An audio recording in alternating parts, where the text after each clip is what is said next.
right, good evening, everybody. Hi, Oscar. Okay.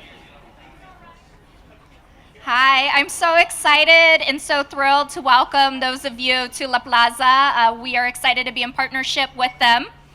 And I want to share that I'm so excited that Irene Diaz performed for us. So if we could give her another round of applause, please.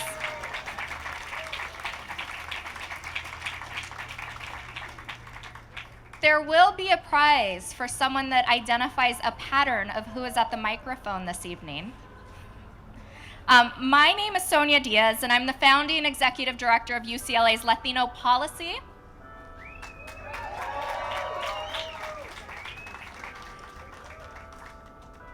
Wow, those bells are beautiful. Policy and Politics Initiative. And put simply, we are not just a think tank, but we are an action tank, really looking at how we can amplify evidence-based solutions for state and local communities across the United States. And tonight is a perfect example of that. Tonight's a special evening for us, for Latinas. This is actually a rare time where we are going to be overrepresented on stage.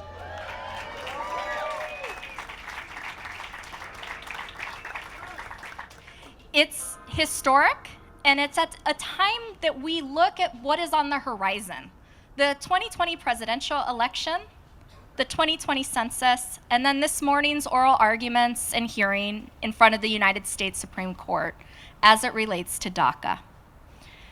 Many of our panelists are the first. Not just the first in their families or in their communities, but some even the first in their state.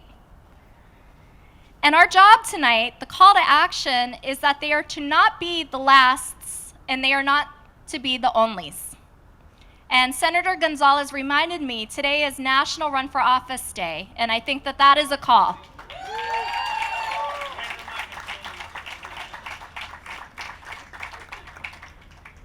Exactly 3 years ago, many of you in the audience and those of you watching on Facebook Live, hi, our lives changed. For many Americans, their lives changed. For Latinos, for immigrants, for Muslims, and other communities of color, we are under attack. We just acknowledged the 25 years since Prop 187, the xenophobic ballot initiative that sought to outlaw and criminalize being an immigrant, access to education, and other social services. 25 years ago, for many of our peers, both here and beyond, is the life that they live today. And what that means is that it's not our job to repeat this history. It's not our job to shepherd policies out of California for better or for worse. It's our job to think through policies that work, policies that are based on evidence, on science, on data, on community, on leadership. And it's not an easy task. This year, 2019, had extreme horrors. Right after Gilroy, we had El Paso.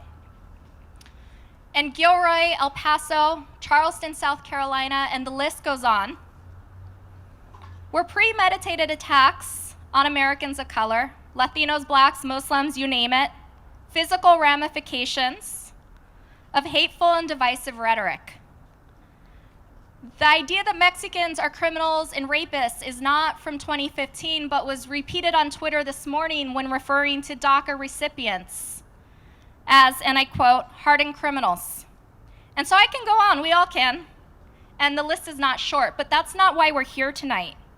We're not here tonight to talk about defense. We're here to talk about a roadmap for a new nation. One where everyone has a meaningful pathway to mobility and opportunity. And this new nation is taking root. It may not be taking root in the United States Congress, but it's happening in local and state government, in the halls of legislatures, and that's why we're here. And the people to talk about this are Latinas, Latina state senators. And what they're doing is leading on the issues most proximate to all of us. Issues as to whether we have Medicaid expansion, paid family leave, in-state tuition for undocumented residents, meaningful pay for public school teachers, fair redistricting, and thoughtful remedies to combat today's regressive federal policies. So tonight, we are bringing together 5, count them 5, dynamic Latina state senators And they're from the Southwest, because the Southwest is ground zero for this roadmap to a new nation. We saw what happened in Kentucky last week. That is on the heels of the 2018 midterms. And that is on the heels of elections for which Latinos were pivotal. And we saw the electorate, we saw the electoral participation, and we studied it here at UCLA LPPI. And it happened in Nevada, it happened in Colorado, it happened in Arizona, it happened in New Mexico, and it happened in California. And so that's why we're here. And we're here to learn about this new country that we envision together through these leaders. And we're engaging Latinas in policy discourse. And we could not do this without help from our sponsors.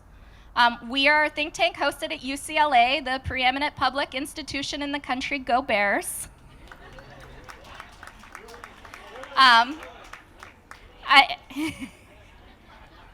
I'd also like to thank our generous sponsors, First Five Los Angeles, the Southern California Gas Company, Coca-Cola, and the California Community Foundation. And I want to acknowledge some special guests in the audience. Assemblymember Rubio is with us. I know that we have Honorable Sharon Murphy. We see her somewhere, yep. Trustee Oscar Valladares. Awesome, and there were others. I have closing remarks, so if I forgot you, I'm gonna get you, so please bear with me. I'm gonna turn it over to a remarkable journalist. I'm here to introduce Jennifer Medina of the New York Times. She is a national correspondent for the Times. She's covering the 2020 election. This panel couldn't be more timely, and she's been with the paper since 2002. She's a graduate of the school across town. And I'm so happy to welcome you, Jenny, and I'm so excited to hear from all of you senators, and thank you for being here. And we're in for a really wonderful night of Latina power, so give them a hand.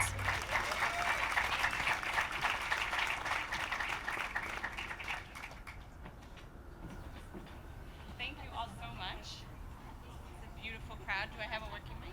Yes? Awesome. Thank you all. There's big bright lights, but I can see most people's beautiful faces. And I want to welcome to the stage, as Sonia just said, 5 incredibly dynamic state legislators. You can read their illustrious bios in your program, but just to welcome everybody to the stage, and we'll get right to it.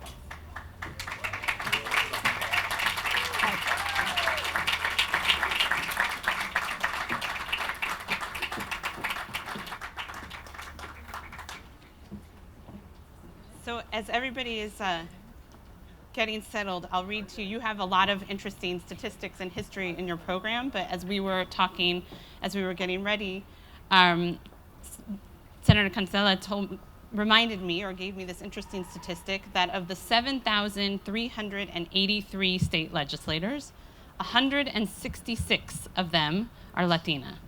And so you can either think, wow, that's a lot, or wow, that's a little. And you can all weigh in on that too. But I really would love to just jump in by asking you an opening question, and we can just go right down the line. Let me just introduce everybody by name, and hopefully I will make no mistakes. But first, we have Senator Ivana Cancela from the great state of Nevada. Next to her from New Mexico, Senator Antoinette Cedillo Lopez. Senator Julie Gonzalez from Colorado. Our hometown senator, Senator Maria Elena Durazo.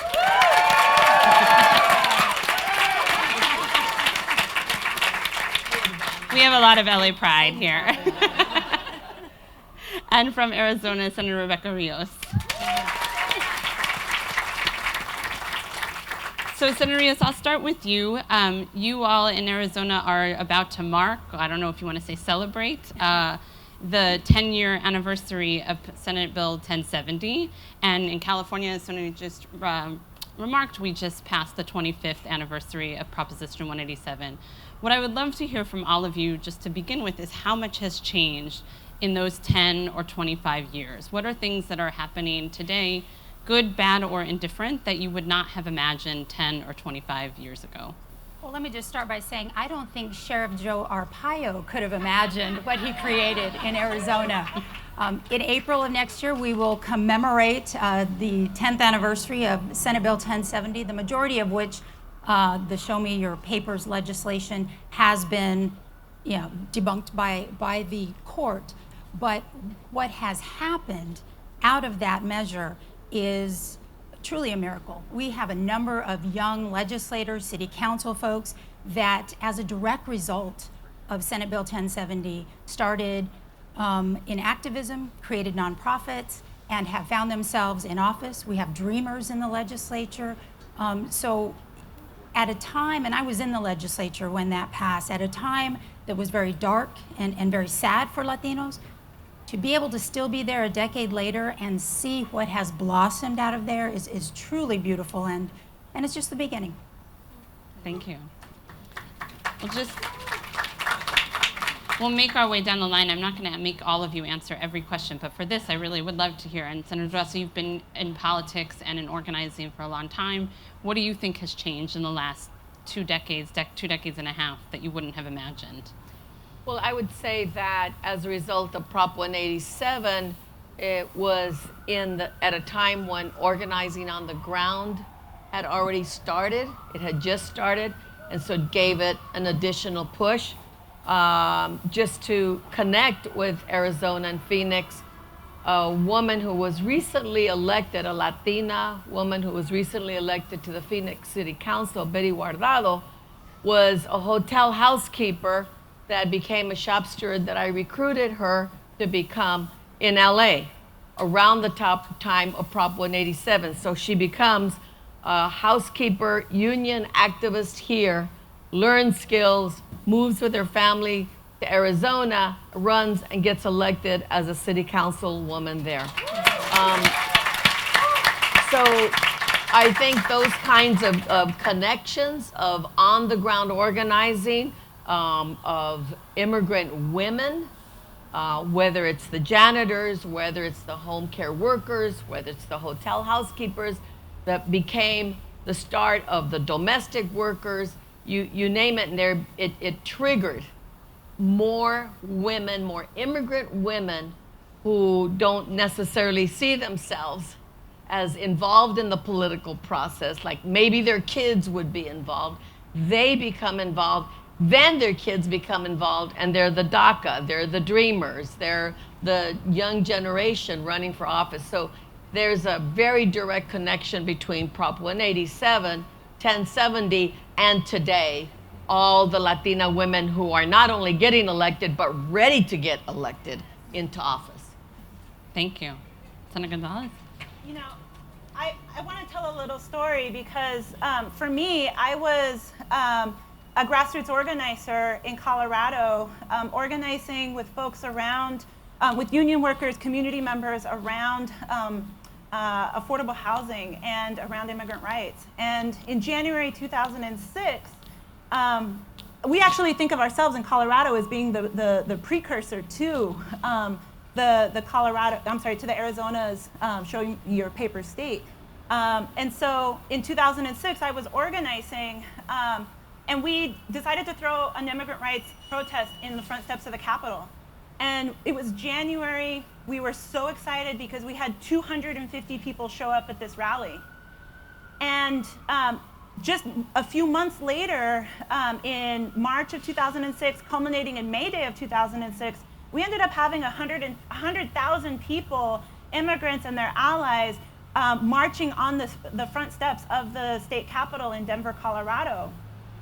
And yet, that very same day, inside, May 1st, 2006, our Republican governor at the time was signing into law Senate Bill 90, which that was the bill that then became the precursor to Arizona's 1070. And so it was just a moment of dissonance for me, right? Because while we had 100,000 people, we hadn't had that many people out in the streets since the Pope came to Colorado. So many people who were out wearing white, saying, I am not a criminal, and marching and fighting for their dignity. And yet inside that building, we had that type of legislation being signed into law the very same day. And so it demonstrated to me that there are different types of mobilizing power. And I find myself here now, just having completed my first legislative session as a state senator, as just serving community in a different way. You know, it is continuing to organize, it is continuing to build power, but just from a different position. And so that, I think, is the legacy, is that we are not only on the outside, but we're now on the inside, and we're changing things, we're writing the laws ourselves. Thank you. That is so exciting. I think that is the legacy which you have described, because, and I'll be honest, in New Mexico we were complacent. It's a majority-minority state. Latinos have tended to have political power in this state, and we didn't experience any of these really toxic propositions. So what happened, what was a big trigger for the change, and it's a dramatic change, and it's happening now, was the election of this president. When he was selected by the Electoral College, people woke up.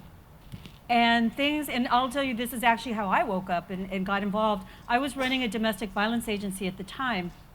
And after he was, again, selected by the Electoral College, I started showing up at the courthouses. And I got active on, protesting that. And a lot of us were protesting that. And I filed a petition with the Supreme Court, and that made the newspaper come talk to me. It made the news, the television news. And then people started telling me, you've got to run. You've got to run. And so that's how I ended up in politics. But it's not just me. And I think that's the message that I think is really important. All of us need to look to where we can exercise our power and take it on. It's actually sort of fun. And it's amazing to, instead of being on the outside looking in and seeing these toxic things happen, to step in there and try to not only stop it, but to also blunt the edges of it for our people. And I think that's the exciting thing about these.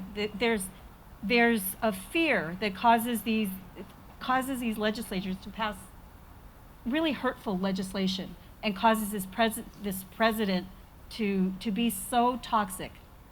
But what he's doing, there is that saying, they tried to bury us, but they didn't know we're seeds. And so we're seeds.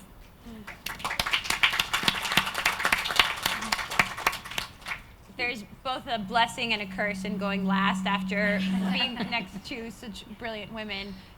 In a lot of ways, and I don't say this metaphorically, I mean literally, this moment that we are 5 Latinas on a panel with a Latina moderator under the umbrella of a Latino organization, that is the legacy of the struggle over the last decade and of the last 25 years. Really, this moment. And in Nevada, one of the things that we have not had, similar to New Mexico, is that we have not had devastating legislation that has forced people to stop being on the sidelines, to stop feeling complacent, to really stand up. And I don't believe in political campaigns as movement-building moments, but there was a moment in 2010 where, because of a political campaign, the recognition that Latino power can make or break elections manifested. So 2010, then Majority Leader Harry Reid is up for re-election. He would not have won that election but for the work of the Latino community. And since then, the investment on behalf of political campaigns, nonprofits, labor unions to really build out Latino power has produced these wonderful leaders, not the least of which is the country's first Latina U.S. Senator, who we get to claim in Nevada, Catherine Cortez Masto. And it's not an accident that that's happened in Nevada, because we exist between California and Arizona, and we have the benefit of learning from wrongs, but also learning from how much power gets built when communities are forced to stand up and really have to take a stand. And so I think we benefit from that education, and we also benefit from folks who come to Nevada and help us grow and learn our movement building and our power building. So that's where we're at. It's fascinating to me, as the reporter and perhaps cynic up here, that all of you answered this in such glowing, positive terms. because while there's nothing that you said that is inaccurate, we also have a lot of problems in the Latino community in the United States. And I wonder, and I'll throw this open, whoever wants to volunteer to take this first, what happens after representation? So you're elected to office, and in California, a state that I know the best of all of these states that we're covering, there are lots of people who are in the state legislature and who came out of, as Senator Durazo was saying, came out of 187, but we still here, and certainly in the rest of the country, have a lot of Latino suffering and a lot of inequalities in education, in income, in all sorts of different ways. What do you do past representation? Please. Well, I think one thing is that we don't then become an individual with one vote, or even like in our California Latino caucus, there's 29 of us. We can't just become that group because there's 140 legislators. We have to stay, and that's what I've learned my whole life as a union organizer, was you gotta have a base. You gotta have a base that's mobilized. You gotta have a base that's continuously pressing the issues forward. And I think that that's as much our responsibility as it is to vote the right way. So that's one thing that sometimes you can forget. You know, you're in this legislative body and you want to vote the right way. We've got to talk to other members to ask them to vote the right way. But if we don't have that push from the bottom up, it becomes another vote, another issue. And I think we have to watch out as a group of Latinos with our allies that we're continuously pushing as hard as we can. It is frustrating to me, my first year, that we can't get Medi-Cal expansion for all undocumented. We have the perfect place. We have super majorities in both houses. We have a Democratic governor. We have 5, constitutional officers. That should be something that can be sped up, but it's not. Why isn't it? It's incremental, and so I think that's where we need to realize what's happening on the ground, where we could, push a lot harder to get that momentum that we need. Can you talk a little bit about why it isn't possible? I mean, that's an interesting example of expanding Medi-Cal to cover undocumented citizens, undocumented folks living in California. Why is that, for example, not possible at this moment? Well, I think it's possible.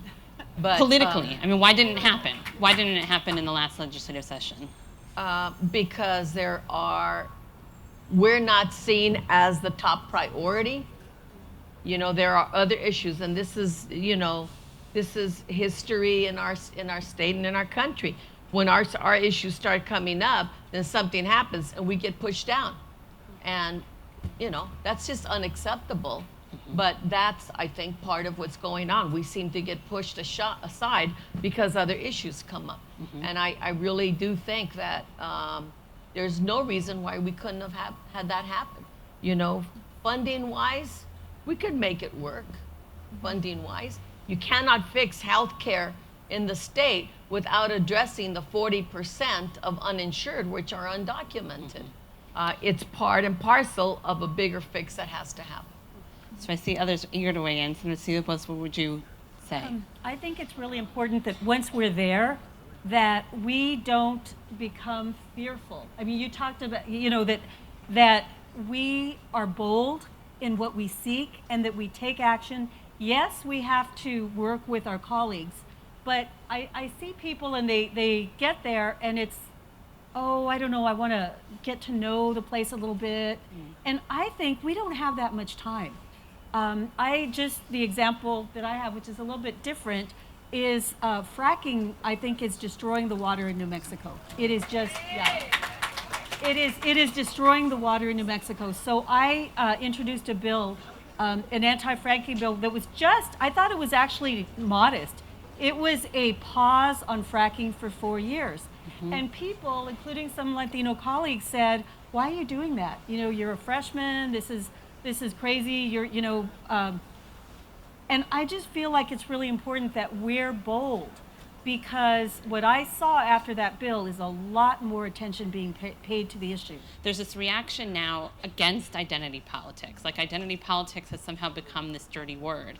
And I wonder, when you just said travel in packs and not be afraid, sort of how you all react to that. Do you see identity politics, and do you see calling yourself a liberal or a moderate or progressive or whatever you choose to identify as a, just how do you deal with it? How do you grapple with that? So oh, go ahead. I have a funny story on this. So all of my family is Cuban. I'm the first person in my family born in the U.S. My grandfather is a Fox News watching, became a citizen so he could vote for Marco Rubio for president, Republican conservative. And when he found out that I was working for a labor union out of college, he called me very concerned. And he said, "Does this mean you're a liberal?" Like, "Yes, Abu, yes, I fall into that box." And he goes, "So you're a Democrat, aren't you?" I'm like, "Yes, I am also a Democrat." And he goes, "God help me, are you a communist?" And it was my first introduction to what it meant to talk about my politics with my family under these banners that they understood in a wildly different way than I did. And I think these banners and these titles that we put on ourselves are important in that they help people very quickly understand where generally we may fall into. But they cannot be used as a way to define who we are not and who we are in a vacuum, because it puts us in a spot where then all of a sudden, well, you're a moderate and I'm a progressive, so we're not on the same team. And the truth is, the forces that we are fighting, the forces that want people who look like me, who come from backgrounds like mine, to stay quiet, to be fearful, to not run for office, those forces that want to keep people like, that want to do things like keep kids in cages, are not looking for whether or not you're a progressive or a moderate or a liberal or a whatever. They just know that they don't want people like us in power. And so every time that we draw lines at the expense of being inclusive, at the expense of saying that actually we have much more in common than what we disagree on, we just make the team smaller. And that's not to say that it's not important to talk about race, to talk about gender, to talk about representation, because the systems that we operate in, the state legislatures that we're in, the constitution of our states were written at a time where people who looked like us didn't have representation, couldn't vote. They are not systems designed for people like us to operate in and have power in. And so to fundamentally change those systems, we need our teams to be as big as possible. And we need to be able to have discussions about how we move forward on key issues like healthcare, like immigration policy, like economic policy, without saying, well, you don't agree with me 100% of the time, so I'm going to disagree and turn you away 100% of the time. That doesn't work. And actually, the forces that want to divide us are counting on us to do precisely that. They're counting on us to say that, well, you're a moderate or you're more conservative on this issue, so I can't talk to you. And as a result, we're never going to talk to each other, because that division is how we end up with polarized politics where no one's ever really advancing, but we're all really good at yelling and tweeting at each other. And I think that's where we get it wrong.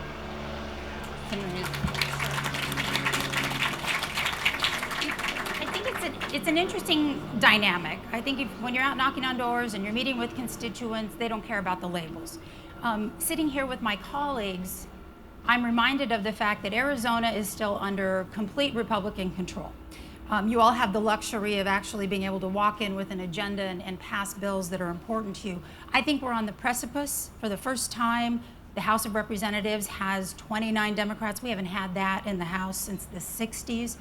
Republicans have controlled both chambers since the 60s, with the exception of one brief term, 91, 92, we had our first and only Democratic Latino president of the Senate. That was my dad. And he's, because they had that two-year window, a session that should have ended in April, he said he pushed it all the way till July because they had a lot of work to do. And so what we're doing now in the caucus, and I led the Democrat caucus in the House last session, now I'm in the Senate, is acting as if we are already in control. Because we are almost there. The belief is that we will turn at least one chamber blue in the 2020 election. But listening to you ladies, I'm also keenly aware of the fact that we are going to now have to deal with what the majority deals with. Because as a minority, you're united in your opposition. You can rally your caucus against, those bad Republicans. But what we're going to have to start contending with are those labels of progressive and moderate within our own caucus. And I think that can be very dangerous. So that's something I take back. But again, I think at the end of the day, as Latinos, what we're looking at are issues that that bind all of us, right? People will say, well, what are the Latina issues? And quite honestly, I think the bag says it. It's every issue. But again, thank you. Sandra, I want to bring it back to you for a second. You said that you just don't like any of these labels, and I wanted to bring up the slogan too. Every issue is a Latino issue, Latina issue. But on the other hand, we're here under this label, right? So how do you grapple with, on the one hand, rallying people around Latino issues, and on the other hand, defining what a Latino agenda or Latina agenda is? Well, I think an agenda is really different from being labeled as a, progressive or a mod or whatever.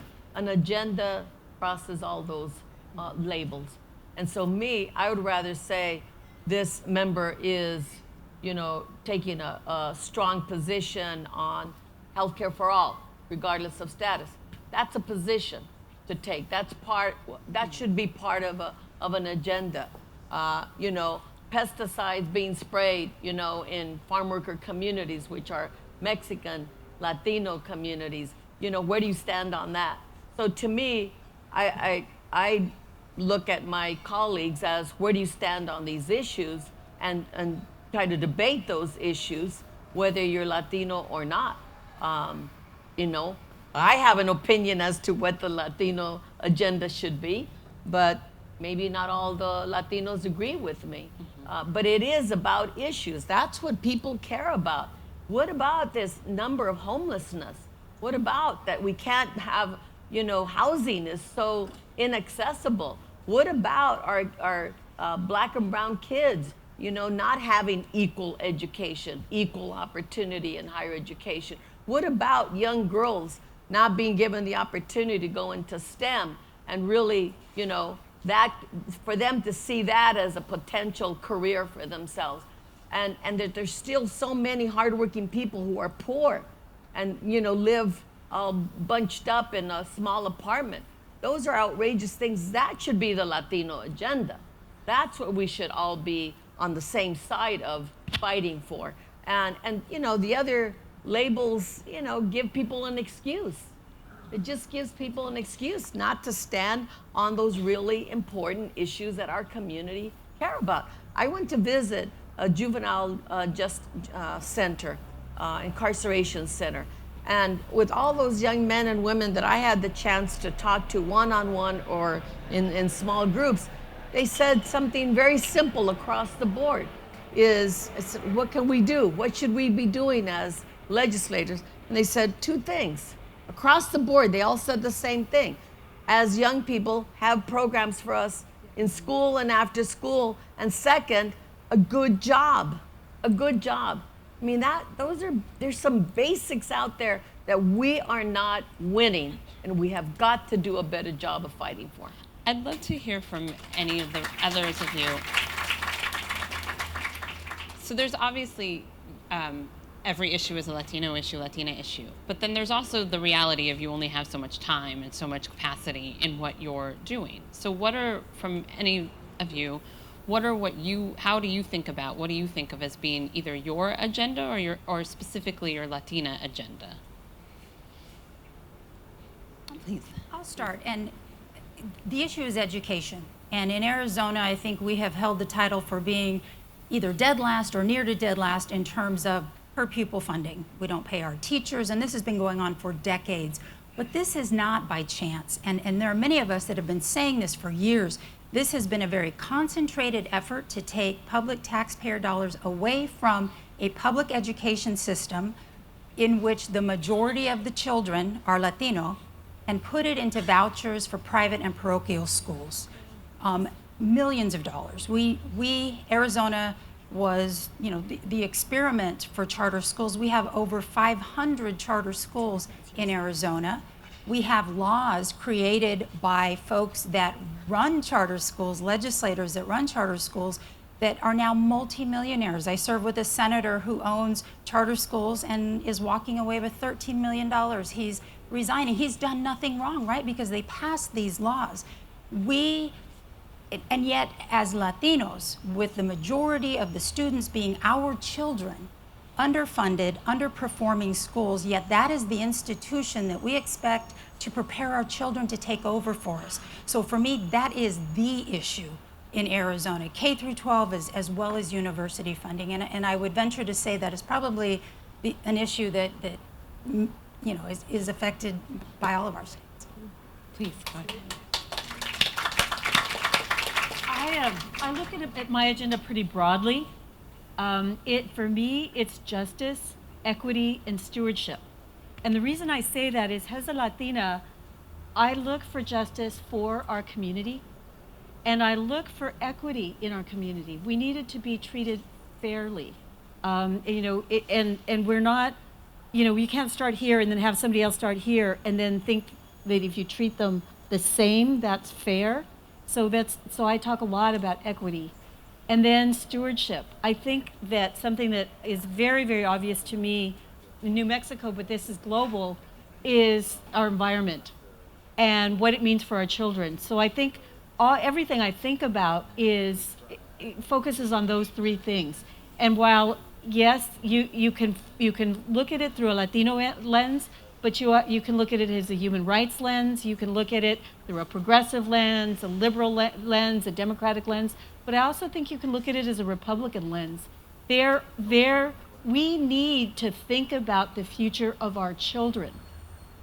And why it's women and Latinas that are bringing this to the forefront, I don't know. But we are, and that's why we need to be elected, and we need to express ourselves with our very, very powerful voices. Can any of you talk about to what extent you do or don't feel like there's a danger in becoming pigeonholed, either by the media, by people in your opposition, whether it's party or just ideological, whatever? Yeah, please. So,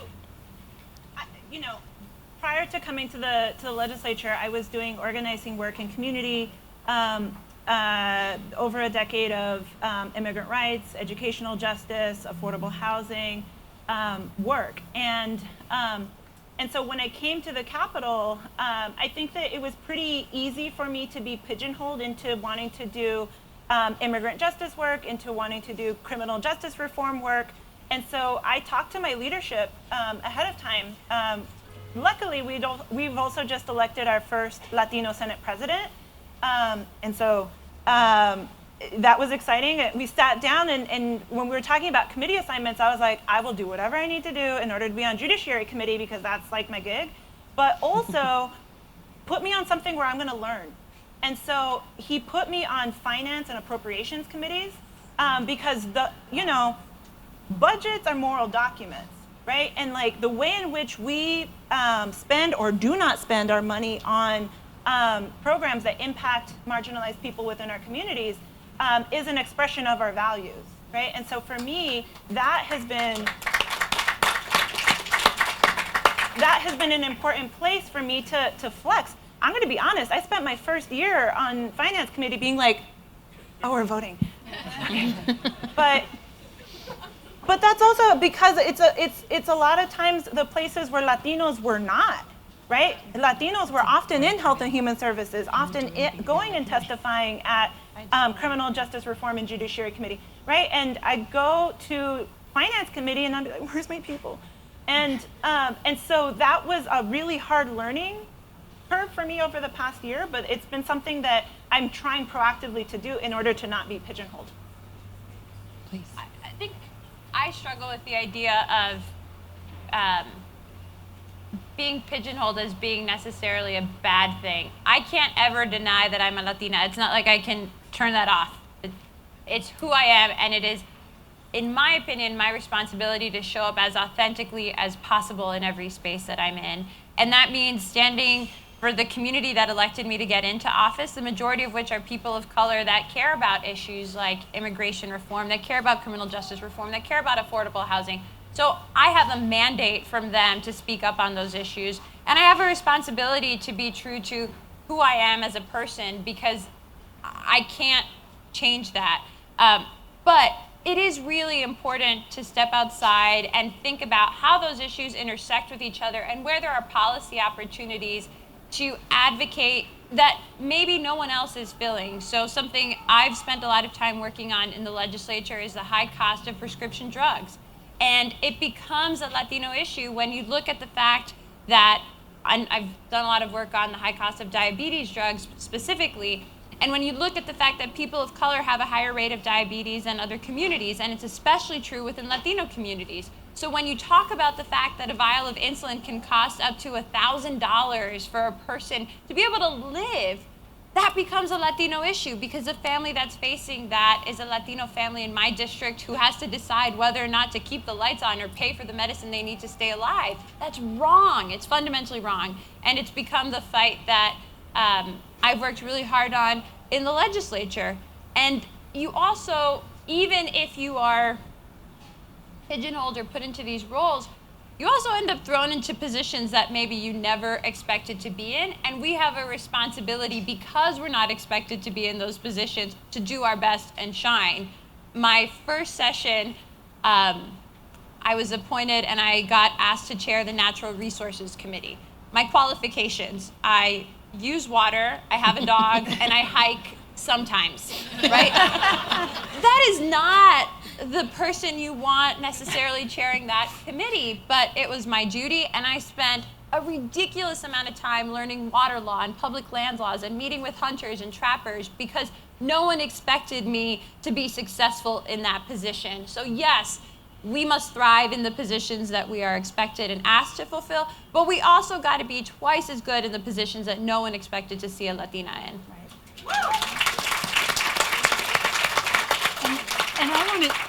And I want to say, I don't know if that was a strategy, but it feels like that happens, is that people put you in a place where they don't expect you to shine. And so the greatest gift, the greatest thing you can do is be underestimated and shine. And I'm so glad you did. That's awesome. Yeah. And I would die to be on finance. How do you get on finance? To be on judiciary. I wasn't asked to be on, I asked to be on the banking committee because I figured that's where money is, financial institutions. There's something about that I know is important for our working class communities, for Latinos. And so I got on there, and sure enough, one of the issues that we took up, which was a priority for the Latino caucus, is payday lending and the exorbitant, high percentage interest rates on those loans, payday loans. So that was a good thing. I didn't have a particular agenda for the banking committee, but I decided because I thought that was somewhere I knew there was going to be an issue for our community. Mm-hmm. I want to turn now, if we can, to the presidential election and voting in general. So we're about to have the census, and we're about to have voting, two areas in which people have to show up and be counted, and in the case of voting, voluntarily be counted. And you all are coming from, to some degree or another, except for California, a swing state. And I'm curious sort of how you are going to take a role, particularly in the Latino community, in getting people to show up at the polls and getting people to be willing to be counted in the census. Last year, Colorado actually appropriated $6 million to specifically target hard-to-count communities because we know that there is a dual message going out right now around Know Your Rights trainings, where we're proactively telling people do not answer the door unless that person clearly identifies who they are. And then also participated in the census. And so, like, those are two diametrically opposed community or messages going out to community, right?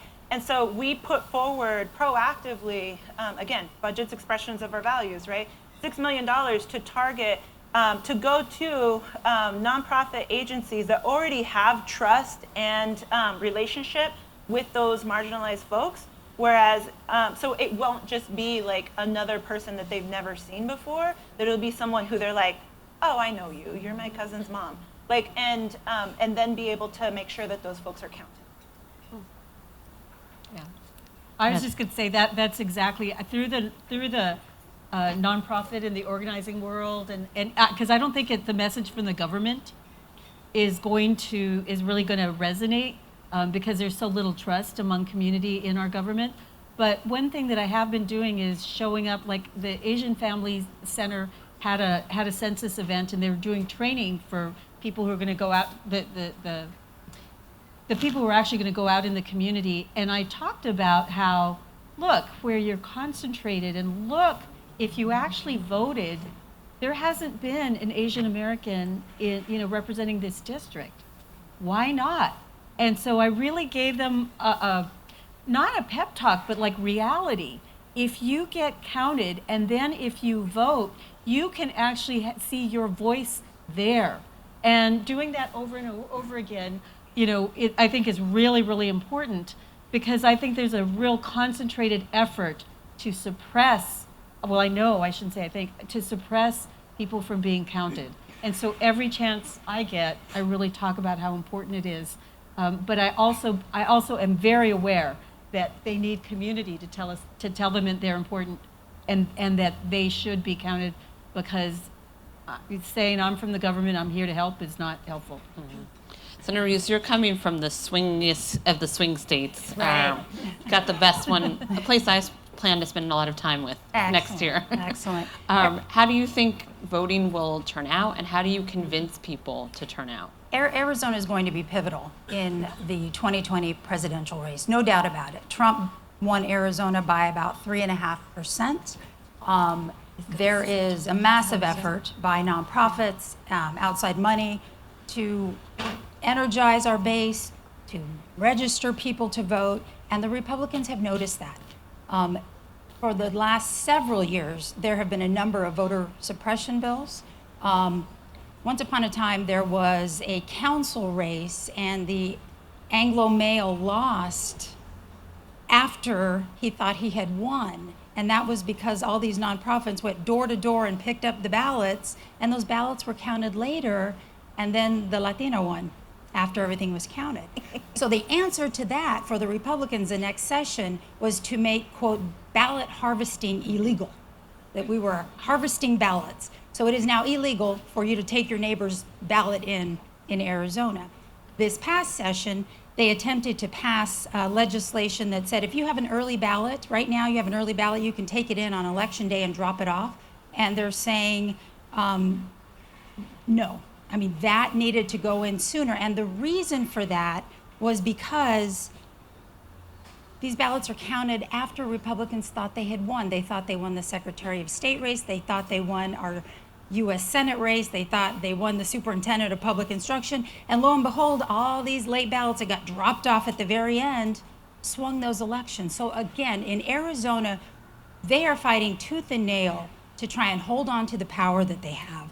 And that is the struggle that we have as Democrats and as Latinos, is fighting that legislation because they know change is coming. And so, for years, and I've been in the legislature off and on since 1995, and we have always warned people, Latinos are the sleeping giant, and this is our year, and then every year we come so close, but we don't do it. This year, I believe, will be our year, finally. And it's because of years of organizing and nonprofits that have been out there doing the hard work and the grassroots labor. I spent most of my adult life with immigrant workers fighting for a union, because they figured that was the shot they had, not just to work hard for their sons and daughters to do better, but how about if they did better as well? Not just wait for their kids to grow up and do better.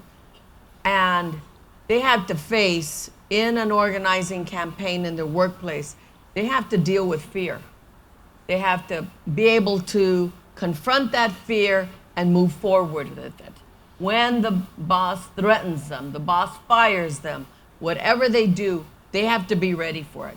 The best people to walk door to door or to make phone calls about what fear is, how to deal with that fear, how to move through that fear, past it, and win are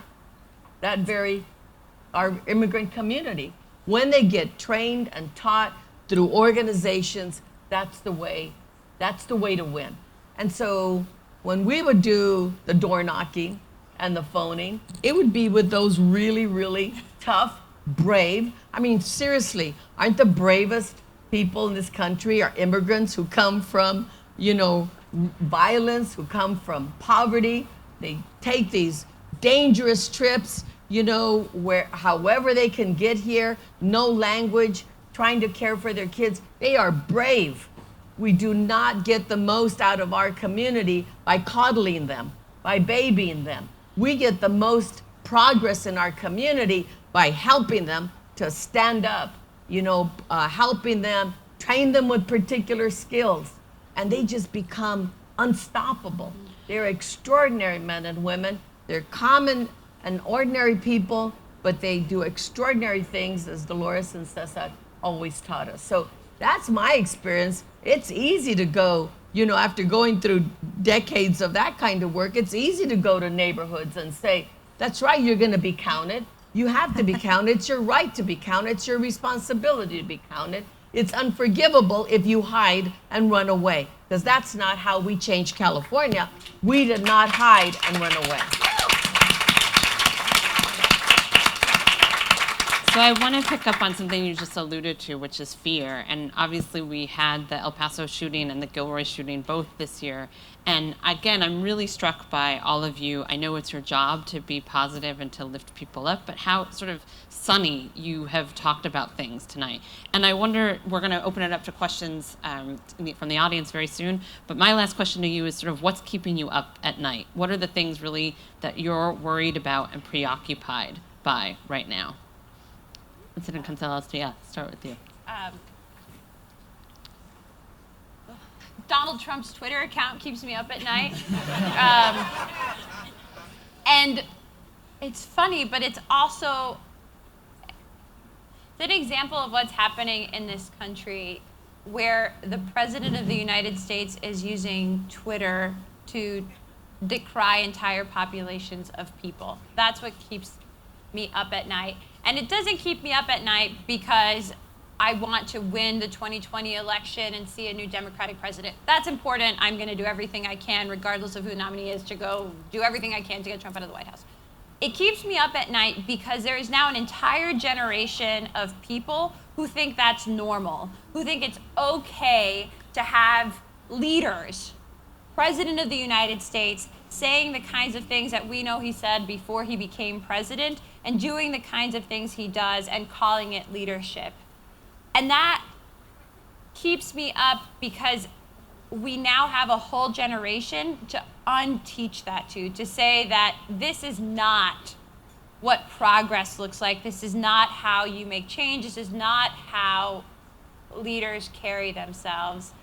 And it manifests itself in really awful micro ways, like people being more bold in how racist they talk about the world on social media, to really big ways, like people going to a mosque and shooting people, right? It has repercussions that we cannot even begin to imagine, and it is not just the pebble in the water with the ripples, it's like the massive boulder and its ripples. They will happen for generations to come. So I stay up thinking about how I can be a better example of how things can be different because I've earned this title before my name, and how I can actively look for good and goodness in the world and amplify it and grow with it and really dig deep into my community to do as much as I can so that it grows and thrives regardless of what's happening in Washington, D.C.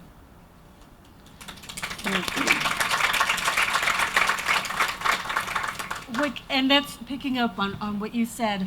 What I stay up at night thinking about is how difficult and what an enormous job it's going to be to fix our country after all of the damage that has been done by this president. I unsubscribed from his Twitter or stopped following it just because I can't. I just know. I look at the policies, and I think about all of the damage he's done to our institutions, the way he's, you talk about how he behaves, the role model thing, but also the trickling down. Even this just made me so sad. I ran a domestic violence agency called Enlace Comunitario. Served all, of course, but our target outreach was Latino immigrants. And we were talking about, this environment is going to change. But I think that he's engendered a fear that is going to be really hard to shake. And that is, it's beyond the role model. It's just this creation of environment that we're going to have to change. And then the policies. One of the things that the people who are now running the agency I ran, they're a cultural, Enlace is a culturally and linguistically specific organization. Basically, that means that we're bicultural, bilingual. Well, they were told not to put on their application for federal funds that they serve undocumented immigrants. And I was like, oh my God, his tentacles have come down that far, and that keeps me up at night. We're going to have to do a tremendous amount of work to undo all of the horrible, horrible things he has done to our country. I think for me, federal government is like a dumpster fire right now. Congress is broken. Congress can't agree on what day of the week it is. And so there has been a tremendous amount of responsibility that has fallen to us in the states to be able to actually show what governance looks like. And so it's actually, my fear is that we're not doing enough, is that I am allowing sometimes the Senate feels like high school. In other words, you got cliques, you got drunk, right? Okay, maybe it's just me. No, it's right. There's some nods from the other. And I think that sometimes, and so I have a lot of failure, fear that I'm not going to do enough. That I didn't have the right conversations in the right order in the right way to be able to achieve the policy goal. Right? As a first-year senator, you are allowed 5 bills to move to introduce. I ended up on 26, of which 21 were signed into law this past session. And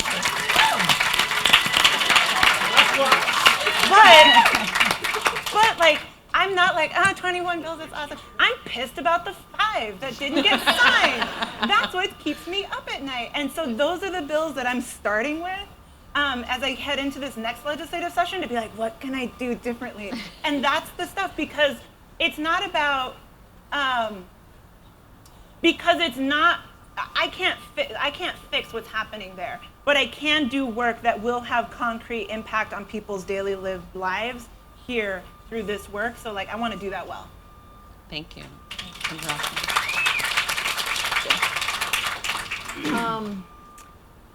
Keeps me up, I think, is the stories of how people are trying to survive. It's survival. It's not even, okay, I'm doing okay and I want to do better.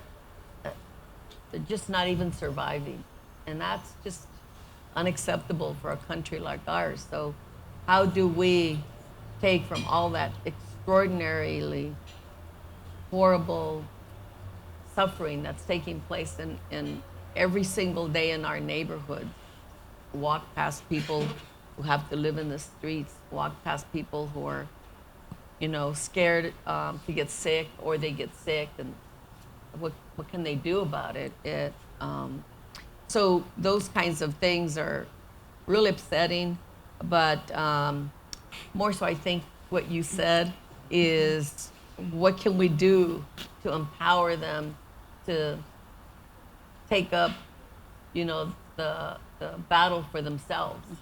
Because I don't think that we should be doing things just for other people, just because they are in a bad situation. We've got to empower people to do it for themselves. So I try to think, what did we do today that is different, that empowers them? I just came from MacArthur Park, and it was so great to see hundreds and hundreds of young people on the DACA fight, and it was just beautiful. It was great, and that's what I want to see more of throughout our country. Senator Reyes? I'll be honest, as a mother, as a social worker, the issue that has kept me up at night, the issue that has made me cry is the reality that we're tearing families apart, that we have children that are literally languishing without parents and no idea what's happening to them. And that speaks to our humanity and the lack of humanity by many. But I'm only one person. And I think as I've gotten older, I've acknowledged and accepted I can only do so much. And so what I've done over the past several years is taken every opportunity that I've had to go speak to, whether it's a junior high, grade school, universities, having kids come to the Capitol, and they are largely children of color because of the district that I represent, because this is my opportunity, hopefully, to engage these children, to let them know this is your Senate, you belong here. I bring them in, I sit them in the desks, even though the Sergeant at Arms asked me not to. I say, pick a seat, everybody get a seat. And I will tell the kids, look at all the pictures of the presidents of the Senate, and they're all white males, until you get to this guy, and look at him. He's Mexican. And they'll say, wow, look at his hair, it's like Elvis, because my dad has a lot of hair. It's somebody that looks like them. And if I can do nothing else but make other children, other people recognize that they belong, that we need them in positions of power, making decisions that are going to affect them and their families and our communities, then I've done my job. Thank you. I think we're going to open it up for questions. A few questions. There's a mic there, and there's one here that I can't see. I think we have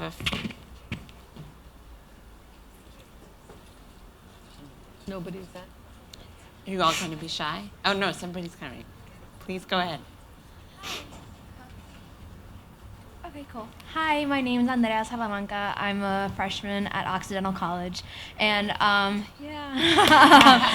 I just want to thank you guys for coming up and providing this awesome panel. It's really informative and awesome just to see other Latinas in power. So I was wondering, you guys talked a lot about trying to change systems, right? And trying to represent the people that, voted for you. But how do you hold yourself accountable and make sure that you don't become a part of the establishment that continues to oppress the people that you came into office for to fight?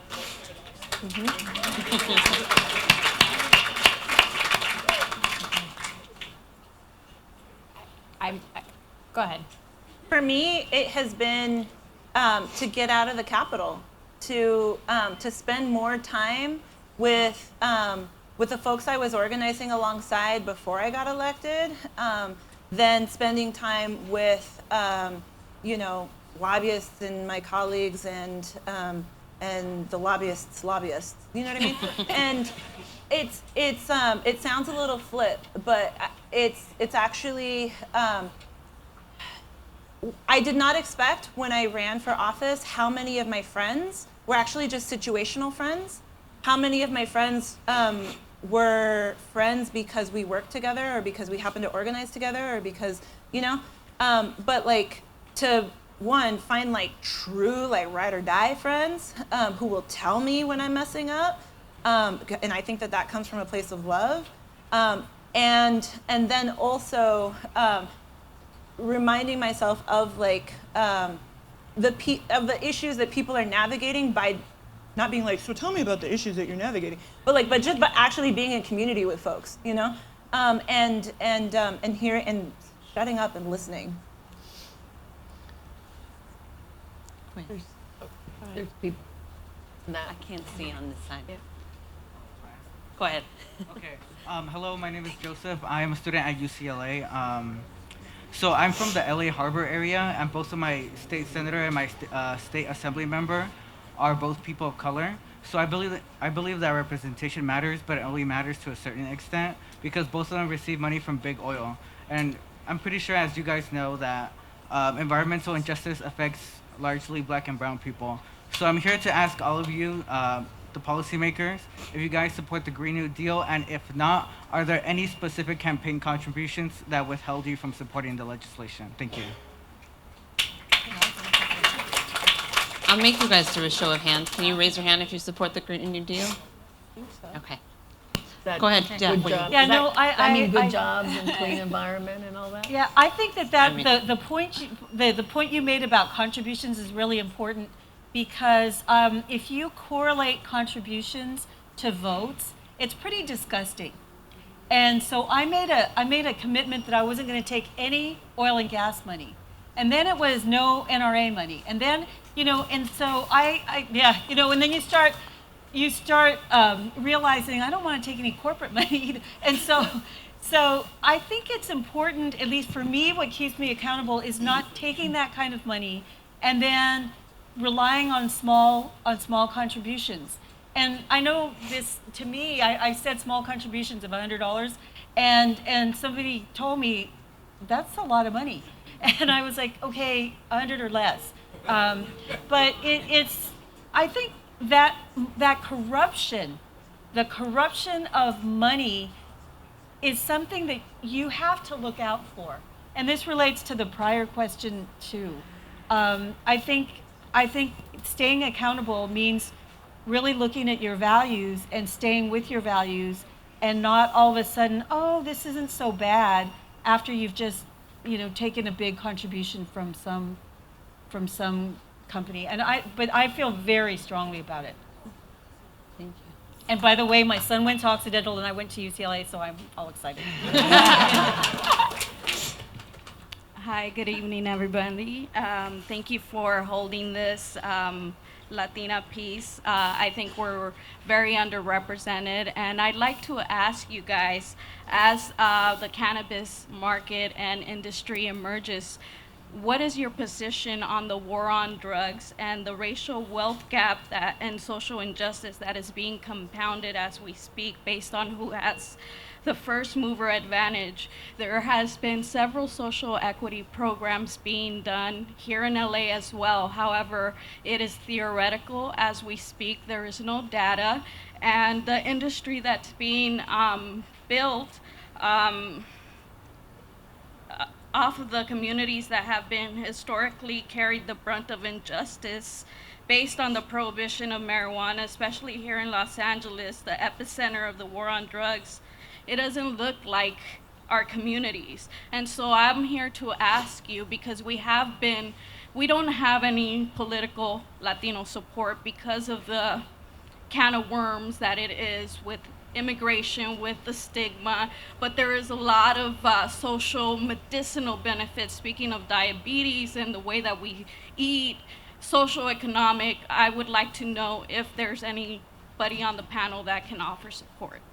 I can talk about that. So I represent the most Vegas-y of Vegas districts. I have the Strip, the University, the Convention Center, the airport, and the heart of the East Side. I also have, yes, go Vegas. I also have the largest density of marijuana dispensaries of anywhere else in the state. About 30% of all marijuana dispensaries are in the Senate district I represent. So I have spent a lot of time visiting dispensaries, visiting with dispensary owners, visiting with license owners, really getting to know the industry.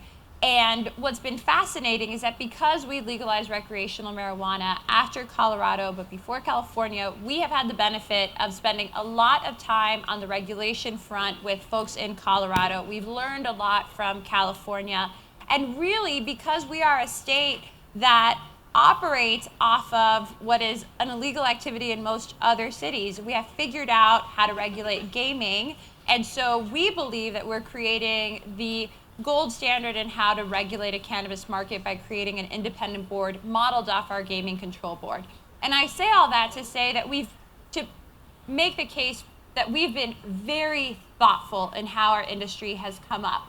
However, it is an industry that came to life very quickly, and the folks who were able to get in were folks who were business people and had capital to invest. And what we have now spent a lot of time talking about and really figuring out from the bottom up is how we disrupt that as being true of our industry and ensure that the people who are most affected by the criminalization of cannabis are able to not only access entry-level jobs, but are able to grow as entrepreneurs in the industry, because what we know is that it's only going to continue to grow. And those folks need to also be decision makers on the regulatory and policy making side, because no one is better equipped to talk about creating cannabis entrepreneurs than folks who have been doing that work for generations but have had to do it under criminal status. So we have passed laws to change the way that record sealing happens for cannabis-related crimes so that expungements are possible.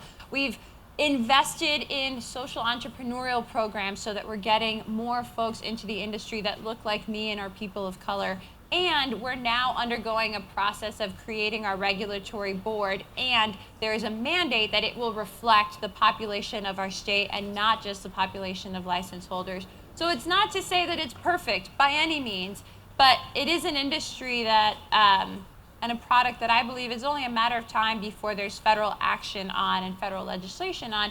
And the better of a job we do at repairing the wrongs that have happened as a result of the criminalization of cannabis, the better off we will be as a country, and the better off the industry will be, because the folks who are experts in it and have been penalized for it will be able to lead.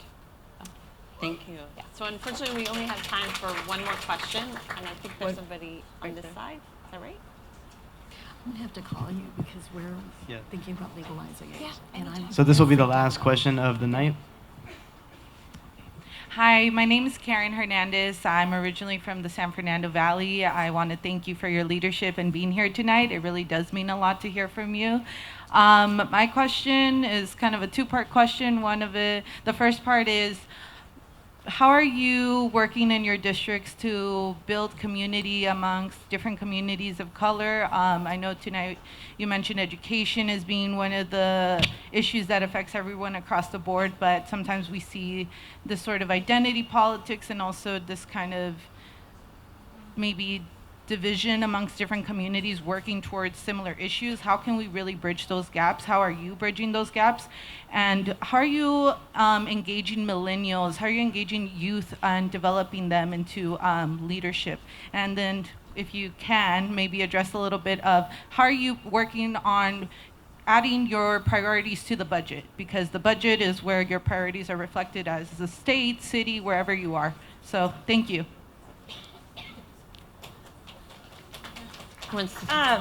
Yeah, so I will just tell a little bit about how I ran for office, because I think it's demonstrative of sort of my approach. So conventional wisdom is that you go and when you look at your district and you're filing and you're thinking about running for office, that you go and find the high precinct areas and go and hustle those high precinct areas to find votes, right? And so instead, my work as an organizer was to find the places that were the lowest precinct turnouts, and to then go and do a listening campaign with those people. Guess what? Those happen to be the places that were the most working class and the most of color in my entire district. And so to me, it wasn't just about winning, it was also about increasing propensity of those low and medium propensity voters who were, guess what, also of color. And so that has informed my work in the way that I ran, and now also as a legislator. So this fall we did a listening campaign where we got myself and my two corresponding House members to just say, come to a meeting and tell us what you want us to work on. And we had big sticky note sheets across different tables, and folks told us, this is what you all need to be working on.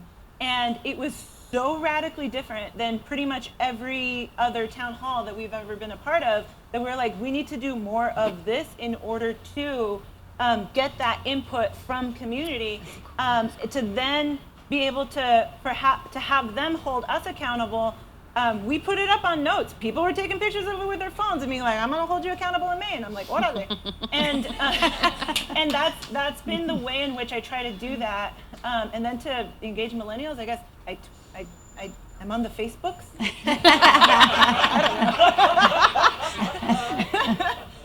I think you need to be on the TikToks. Yes, thank you all so very much for participating. That was fun. How awesome was that?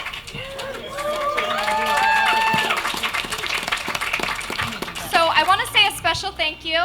Thank you to the senators, Gonzala, Cedillo Lopez, Gonzalez, Durazo, and Rios.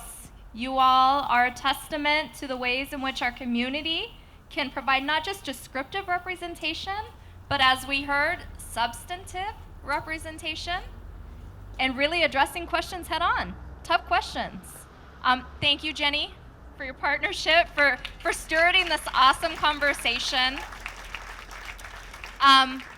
And one of the things I wanted to make clear is that although this is a Latina policy discussion, our hashtag is Latina politics, this truly is American politics. These are American politicians. These are the leaders of our country.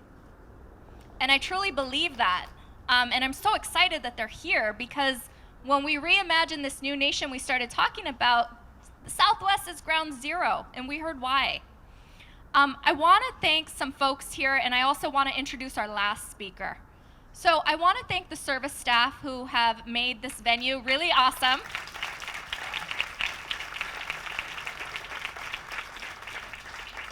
For those of you tuning in on Facebook and Twitter, we had some light water. So for those of you in the audience, thanks for staying with us and staying tuned.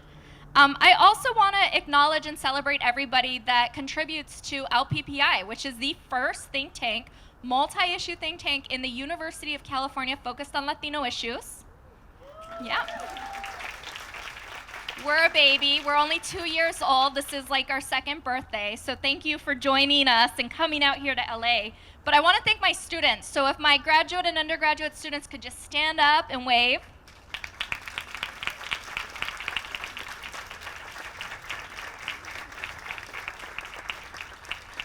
I also want to thank my co-founder, Matt Barreto, who is out there in the audience, and Ricardo Quintero, who's out there in the audience, and Dean Gary Segura.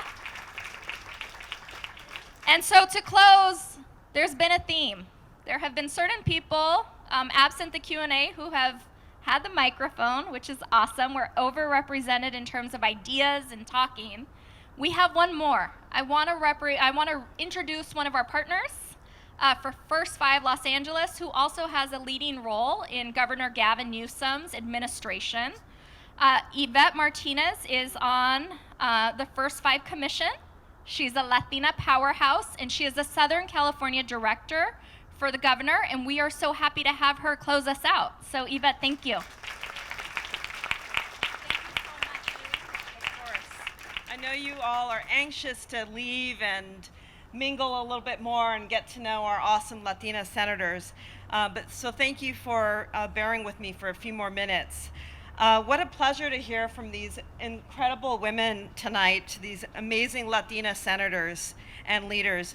On behalf of First Five LA, I want to thank UCLA LPPI for hosting this discussion and for the panel tonight. Each of you are truly an inspiration to all of us. In my role as First Five LA Commissioner, I'm here to share with you that First Five LA is guided by a North Star to ensure that by the year 2028, all children in Los Angeles County enter kindergarten ready to succeed in school and life. It's something that we take very seriously. With over 650,000 children in Los Angeles County between the ages of 0 to 5, our North Star leads our work in prioritizing advocacy and investments in early learning, health programs, and services that benefit our youngest learners. As we know, between the ages of 0 to 5, 90% of a child's brain development occurs, and millions of new neural connections form every second. Think about that for a minute. It makes sense scientifically and economically that we invest in our earliest learners when young brains are being formed and on a path and they're being set. So let that sink in. Let the research confirm that if children have access to high quality education, healthcare, early learning opportunities, they will enter school ready to learn, succeed, excel, graduate from high school, and go to college. Tonight I'm also here, as Sonia mentioned, in my capacity with Governor Newsom's office. And I wanted to let you all know that we passed and supported legislation, thank you also to Senator Maria Elena Durazo, that when we invested over $2.8 billion in early education development priorities. And also, I'm very proud to share that we signed into law just a few weeks ago a bill by Assemblymember Monique Limon, AB 378, that gave child family care providers the right to join a union and bargain in our state. Historic. That took 15 years to get done. And this is a difference that Latina legislators and Latinas make in our state. I also want to thank UCLA Luskin Center and Sonia Diaz and Gary Segura. And I also want to just remind you how we began this conversation.